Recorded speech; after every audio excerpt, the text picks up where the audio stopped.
नमस्कार, हम हैं राना और वह देख रहल बानी मैच बॉक्स के दौरा जौन बा उ लगातार जारी बाटे।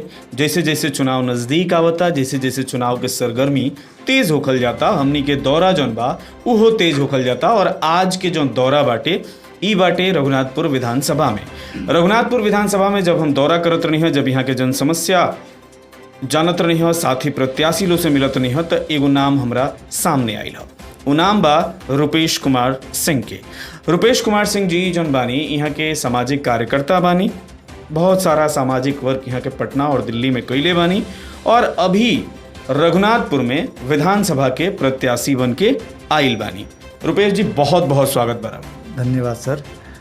और जी पूछा जाए हमार जौन सवाल बा, हमार सवाल एकदम सीधा होला, बहुत ज़्यादा घुमा फिरा के ना होला। हमार सीधा सवाल बा, रउआ रघुनाथपुर में आइल बनी, रउआ रघुनाथपुर में विधानसभा के प्रत्याशी बनी और रउआ चुनाव लड़े के बा।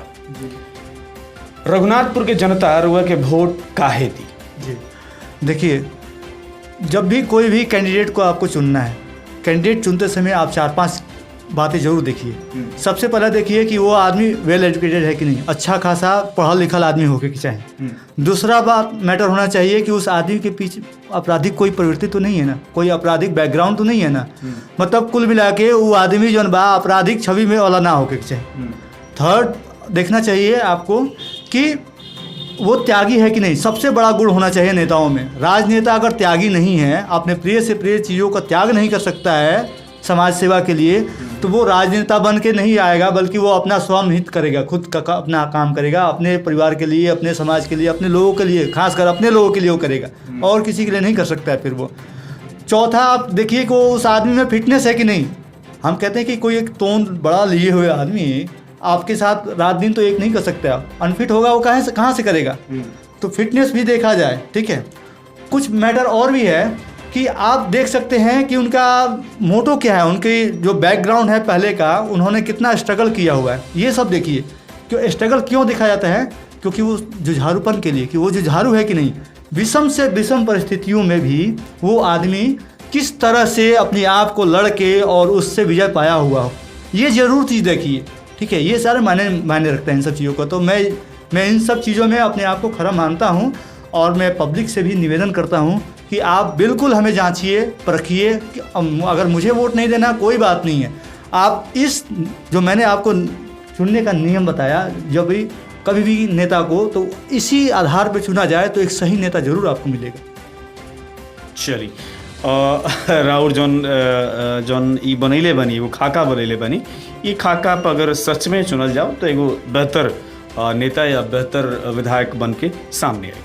बहरहाल, रउआ रघुनाथपुर में आइल बानी और रघुनाथपुर में चुनाव लड़े के चाहतनी। राउर घर निखती हो, हम अपना दर्शक के बता दी कि बड़की निखती यहाँ के घर जौन की रघुनाथपुर विधानसभा में ही आवेला। अब सवाल आवता कि रउआ जब आइल बानी तो राउर रोड मैप का बा? रउआ जब विधानसभा में चुनाव लड़े खातिर जाएम तो लोग से कौना मुद्दा के लेके जाएम, लोग के बीच में का मुद्दा बा जोना के साथे रउआ चुनाव लड़ब? देखिए, हमरा लगे एगो प्लान बावे, माइंड मैप बा, एक तरह से रोड मैप बा कि सबसे पहले रोजगार लियावल जा। देखिए, बिहार के लोग तब ही बिहार के आगे, जब तक ले आगे ना बढ़ाई, आप बिहार में रोजगार ना बढ़ जाओ, इतना बढ़िया से रोजगार हो कि बाहर के लोग यहाँ आके रोजगार ना पाओ, तब तक ले बिहार के नाम जन बा आगे ना बढ़ी। हमनी के बिहारी तब तक ले हमनी के सम्मान ना पाएम जा कहीं अन्य राज्य में। तो सबसे पहले जरूरी बा बिहार के लोग। देखिए, बिहार में इतना अच्छा खासा लोग, मतलब पढ़ल लिखल भी वर्ग बावे, जितना भी एग्जाम देखी सबसे टॉप आवेला बिहार यूपी के लोग। ओकरा अलावा भी इतना जुझारू लोग, इतना अच्छा मैन पावर बा, यहाँ संख्या भी अच्छा बा, स्किल लेवल लोग के हर तरह से सही बावे, फिर भी बिहार हमनी के पीछे बावे। कुछ कारण ऐसा बा, हमनियों में कुछ कमी बा, वो चीज़वा के समझल जा हमनी के। तो कुल मिला के हमें लगे मैटर ई बा कि हमनी के यहाँ रोजगार सबसे पहले लियावल जा। रोजगार लियावल बहुत जरूरी बा, और रोजगार खातिर हमारा लगे माइंड मैप बावे। माइंड मैप ई बा कि जैसे कि हम काम के लिए बनी अपन थोड़ा सा हम परिचय देता नहीं। हम पेशा से फैशन डिज़ाइनर हैं और हम लगभग रिटेल में, एक्सपोर्ट में फैशन डिज़ाइनर के यहाँ और इंटरनेशनल लेवल के भी फैशन डिज़ाइनर के यहाँ भी हम काम के लिए बनी। 8 साल से ऊपर का हमारा जॉब एक्सपीरियंस बा ये फील्ड में, फैशन डिज़ाइनिंग वाला फील्ड में, फैशन डिज़ाइनर, प्रोडक्शन मैनेजर और मर्चेंडाइजिंग वाला फील्ड में, ठीक बा। और एक अलावा हम प्रधानमंत्री कौशल विकास योजना से भी जुड़ल बनी, ओमे हम असेसर बानी, असेसमेंट लेवेनी, एग्जामिनर कहल जाला, ठीक बा, तो वो बानी हम। तो ये सब चीज़ के एक्सपीरियंस के हम यूज करके यहाँ पे हम जॉब के हम दावा करते नहीं कि वहाँ हम जॉब लिया सकते नहीं। घर घर में औरत, बच्चा, बुजुर्ग, हर केहू अब ताश ना खेली या केहू टाइम ना पास कर पाई, ऐसा हम व्यवस्था कर देंगे।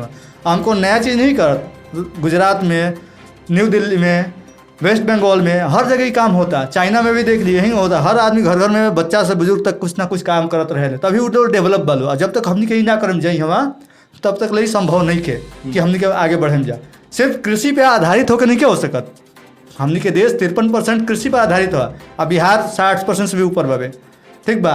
तो दूसरा नंबर साधन जौन बा रोजगार देवे वाला है कृषि, कपड़ा उद्योग, अप्रैल इंडस्ट्री, टेक्सटाइल इंडस्ट्री, ये सबसे ज़्यादा देवे वाला। तो हम एगो एग्जाम्पल लेते नहीं कपड़ा उद्योग के, जैसे कि हम अबू जानी संदीप खोसला जी के यहाँ काम के लिए बनी, उनका के यहाँ 10,000 से भी अधिक वर्कर बालो, बहुत बड़ा डिजाइनर है, इंटरनेशनल लेवल के डिजाइनर है, लंदन में भी उनका कंपनी वगैरह बड़ी सा। तब वो लोग चाहे रुमा एगो एग्जाम्पल ले ली मनीष मल्होत्रा के, बॉलीवुड खातिर बनावे ले, फिल्म इंडस्ट्री के लोग खातिर बनावे ले वो कपड़ा। तो वो का होला कि वो लोग कपड़ा बहुत लाखों में बिकेली सा, गाउन हो गई, लहंगा चोली हो गई, शेरवानी हो गई, इंडो वेस्टर्न हो गई, कोट पैजामा हो गई, ठीक बा, साड़ी हो गई, सब लाखों में बिकेली सा। कपड़ा तो सेम होला जैसे हमने के पहनी जा, सेम हम देखें, थोड़ा बहुत क्वालिटी का फर्क होला हो ज़्यादा ना। लेकिन उनमें जो कढ़ाई के काम बा, जो डिफरेंट तरह के क्राफ्ट बाई सा, मशीन के कढ़ाई, हाथ के कढ़ाई, हैंड एम्ब्रॉयडरी, मशीन एम्ब्रॉयडरी हो गई, डिफरेंट पैटर्न्स होला, डाइंग बा, प्रिंटिंग बा, डिफरेंट क्राफ्ट बड़ी सा, अलग अलग राज्य के ओकर कुछ ना कुछ कलाकृति होली, कुछ कलाएँ होली सा अलग अलग, ठीक बा, क्राफ्ट कहल जाला। वो सब के यूज करके कुछ विदेशी क्राफ्ट के अपना देश के साथ मिक्स मैच कर करके थोड़ा अलग चीज़ बन सकला, तो ओकरे वैल्यू होला। तो वह हम चाहते नहीं कि हम जब हमारा साथे बहुत लोग काम के लेवल ऐसा, वो लोग से का कल जाए कि काम मांगल जाए, कि वो लोग को बुलावल जाए अपना रघुनाथपुर विधानसभा में। हर विधानसभा, रघुनाथपुर विधानसभा के हर ग्राम पंचायत से कुछ वॉलंटियर के चुनल जाए, समाज सेवी टाइप में, युवा लोग के, उसमें महिला भाई बहन माता भी हो सकता है रखल जाए होके, और कुछ जेंट्स लोग के भी रखल जाए, नौजवान के, बुजुर्ग, हर तरह के लोग रखल जाए। वो लोग के ट्रेंड कर जाए पहले, उनके ट्रेंड के करी जो डिजाइनर के यहाँ पे जो काम करे वाला वहाँ मास्टर बालो, ये लोग के जो ट्रेनर होला लो, वो लोग के बुलावल जाए। हमारा नज़र में बहुत सारा बालो हमारा साथे काम के लिए बालो, वो लोग के बुला दिया जाए, ठीक बा।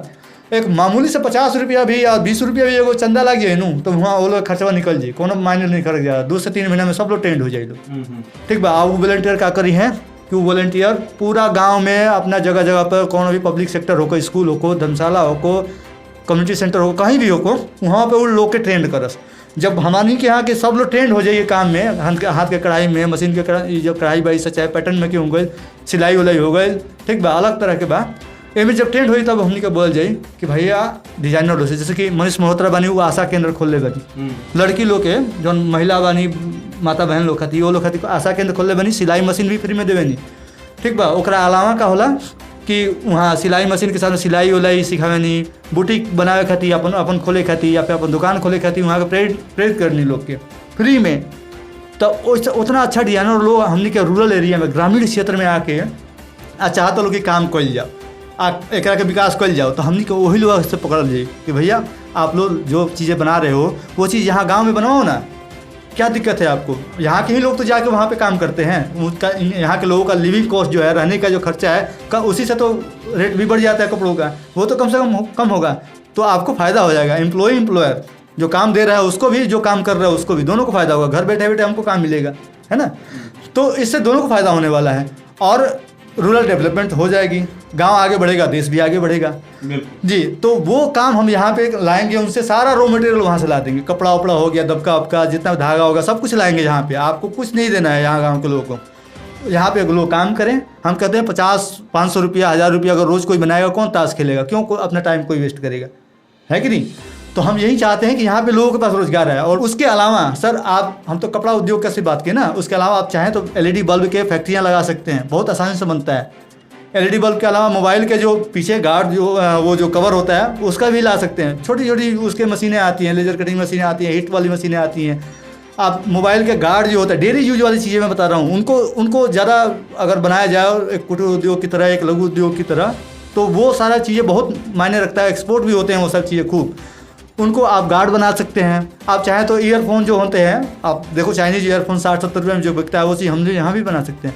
जो चाइना बनाती है हमारे लिए घर घर के एक एक चीज़ें, वो चीज़ यहाँ हम बना सकते हैं। एक गोल्डन चांस भी है हमारे यहाँ। चाइना की सारी कंपनियाँ भाग भाग के आ रही हैं यहाँ पे, ठीक है। तो और बहुत अच्छा ऑप्शन है इंडिया में कि अपना खुद का अपना एक्सपोर्ट बढ़ाए यहाँ पे। तो ये सारी चीज़ें हम कर सकते हैं। आप सोलर सेल लगा सकते हैं, लिथियम आयरन की बैटरीज बन रही है लिथियम की, ये सारी आप कर सकते हैं। क्योंकि आने वाले समय में पेट्रोल वाली चीज़ें बंद होने वाली है, सोलर वाली कारें चलेंगी, बैटरी वाली जो है ना कारें और बाइक्स वगैरह आने लगी है मार्केट में। 10 सालों बाद शायद वहीं चलेंगी। तो इन सब पे हम फोकस करेंगे ना, हम आने वाले 10 साल को आगे भी देखें इसके अलावा। तो ये सारी है, बहुत सारे रास्ते हैं सर जिसको हम लोग जानते ही नहीं हैं। हम लोग ट्रेडिशनल खेती में ही लगे रहते हैं, या फिर कोई मत्स्य पालन कर रहा है तो मत्स्य पालन में लगा हुआ है, कोई डेयरी फार्म में लगा हुआ है। ये सब ट्रेडिशनल है। ये है कि देश का पैसा देश में ही रहेगा। हम कहते हैं कि ऐसा भी रोजगार करो कि देश का पैसा विदेश भी जाए, तभी तो राजस्व आएगा हमारे यहाँ, हमारे देश तेजी से बढ़ेगा।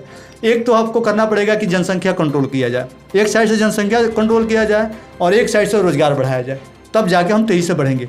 जनसंख्या कंट्रोल करने का मतलब ये नहीं है कि हम किसी के धार्मिक बातों पे हम हाथ दे रहे हैं। जनसंख्या कंट्रोल करने का मतलब ये है कि सर आप खुद देख लो, आपकी जनसंख्या थोड़ा सा कंट्रोल में रहेगी तो आप अपने बच्चों को उचित शिक्षा दे सकते हैं और उनको आदमी बना सकते हैं, पढ़ा लिखा कर वो नए भारत के लिए कुछ काम कर सकते हैं अच्छे से। तो ये सब मैटर है जी। बिल्कुल। साथ ही अगर हमने के यहाँ के एजुकेशन सिस्टम के देखल जाओ जी, तो एजुकेशन सिस्टम जन बा बहुत ही लचर बाटे बिहार के।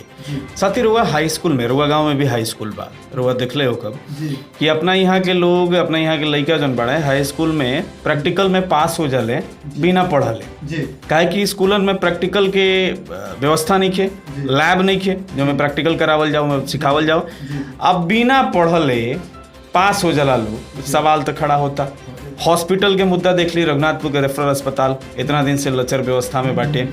तो ये सब चीज खातिर और का दृष्टि बाटे, रुआ का सोच रखा तनी? देखिए शिक्षा तो हमने के देखिए राजनेता लोग दो काम करे लो, कोनो भी हमने के बिहार में आज तक ये देख ली है होता सबसे पहले रोजगार ना देवे लो। काहे?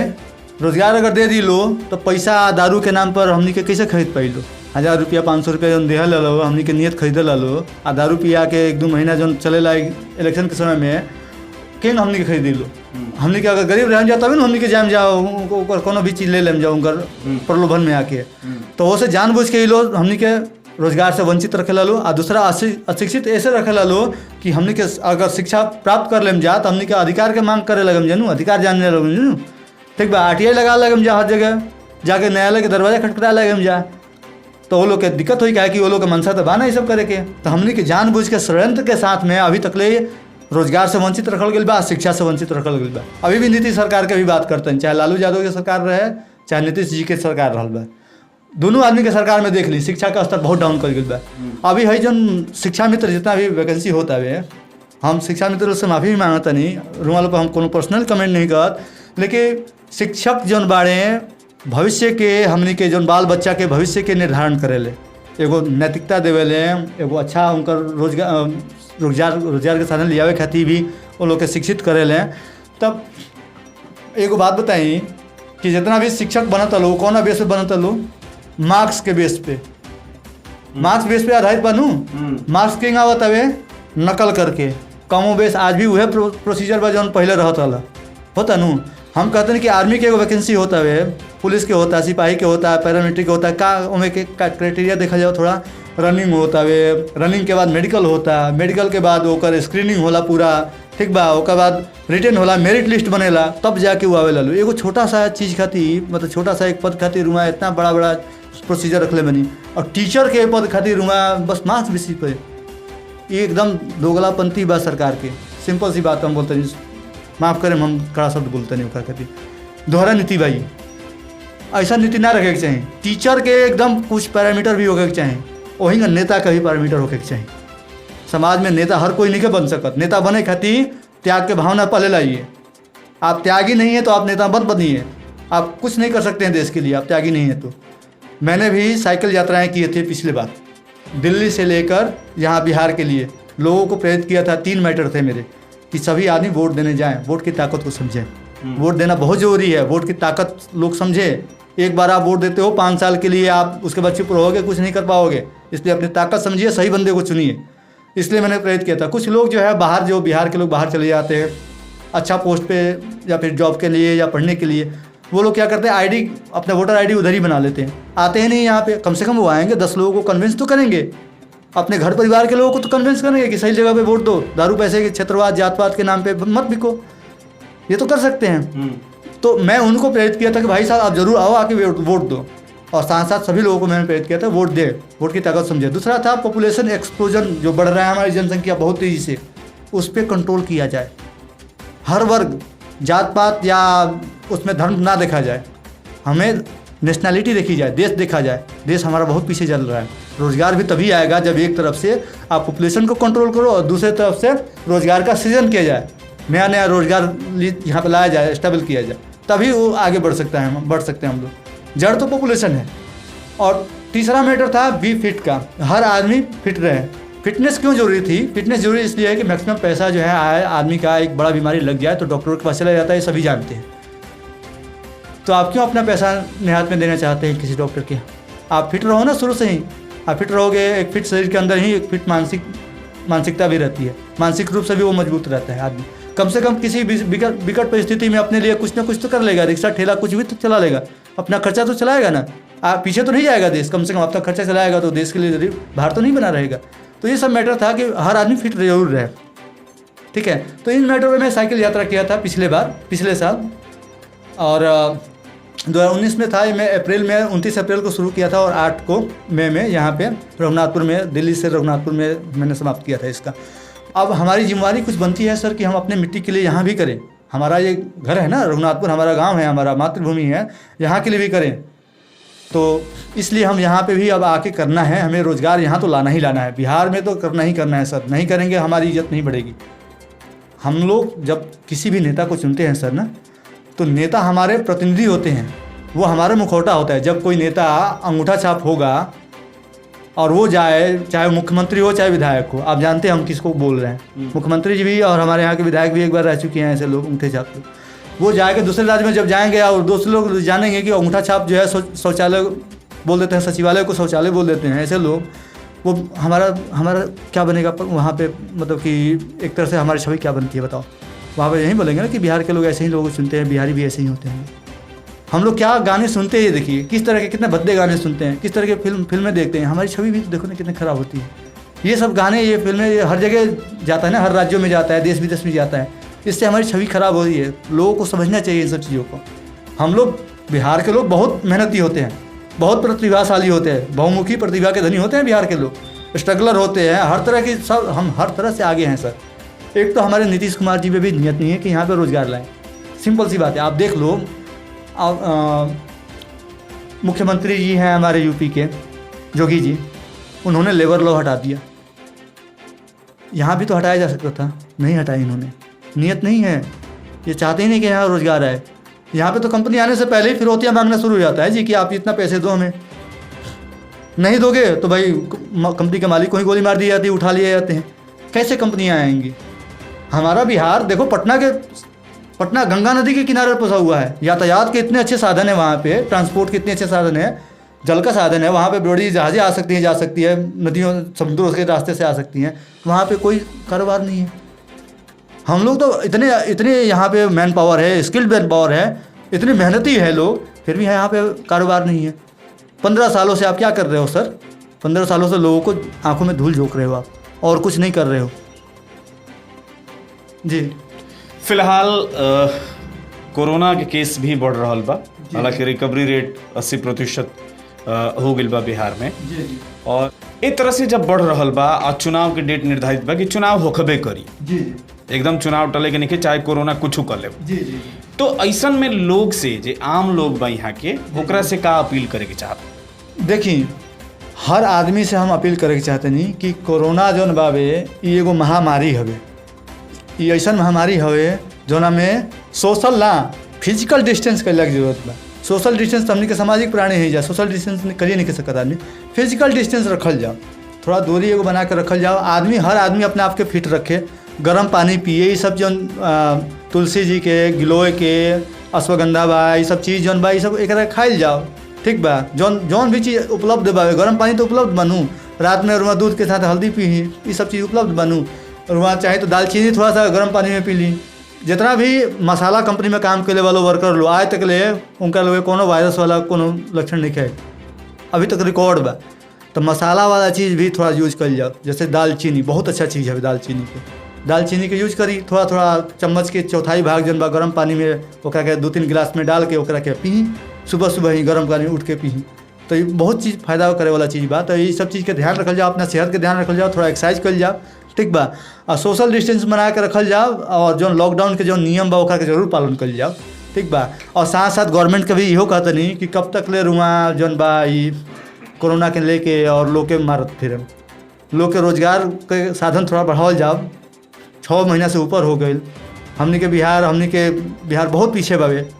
और लोग के रुआ लोग दुकान उकान काम रोजगार ही बंद करवा दें लोग, तो सब लोग खैला भी न मर जाइए। यहाँ मालूम बा कि राशन वितरण के नाम पे का होता है, सही राशन वितरण होते नहीं खे, सही आदमी के लिए गरीब आदमी के लिए पहुँचे नहीं खा पाओ तो सब चीज़ ढंग से।